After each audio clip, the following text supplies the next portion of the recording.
বিউমারানির পোলা তোহা তোরে তো দুধ দিয়া কাল ছাপ পালছি। ইমরান আমার লিখছে আমি নাকি মির্জাপুর ছিলাম, এই যে এরা লেখাটা দেখতে পাচ্ছেন। এক বউ ব্যবসায়ীকে আরেক বউ ব্যবসায়ীকের ফুটকির মধ্যে আঙ্গুল দিয়ে খোসা মারছে।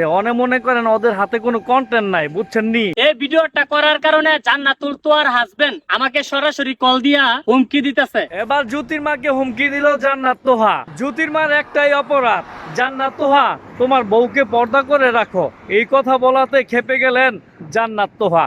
তাকে নাকি মামলা দিবে, হামলা করবে, এই কথা বলে তাকে হুমকি দিচ্ছে। এই ভিডিওটা করার কারণে জান্নাতুল তোয়ার হাজবেন্ড আমাকে সরাসরি কল দিয়া হুমকি দিতেছে যে তোরে ব্রাহ্মণবাড়িয়া থেকে তুললে নিয়ে আসমু এবং তোর নামে মামলা করমু। আর এদিক দিয়ে ইমরান বিপি জান্নাত তোহাকে কি বাসটাই না দিল। আপনারা ধৈর্য সহকারে ভিডিওটা দেখে যাবেন। কাজ্জা করা ঝগড়া করা এটা হচ্ছে পার্সোনাল ম্যাটার। তোরা ফোনে ফোনে মিটাবি কাজ্জা ঝগড়া যা আছে। তোরা এটারে ভিডিও বানায় কন্টেন্ট হিসাবে চালায় দেস, তখন ভিউ ব্যবসা হইলো আর সাধারণ মানুষের সময় নষ্ট হইলো। বুঝছস, তোরা অনেক চালাক মাল। ভাই তোমার কাছে যদি কোনো কন্টেন্ট না থাকে তাহলে তোমরা আমার সাথে যোগাযোগ করো, কন্টেন্টের পাহাড় গইরা দেবো, ঠিক আছে?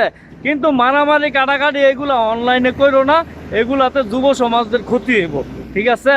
এগুলো অনলাইনে করো না। তো আসেন পরবর্তীতে আরেকটা ভিডিও নিয়ে আলোচনা করি। এই ভিডিওটা দেখার পরে আমার মনে আর শান্তি নাই। প্রথমে ভাবছিলাম কি আর পরে হইলো কি।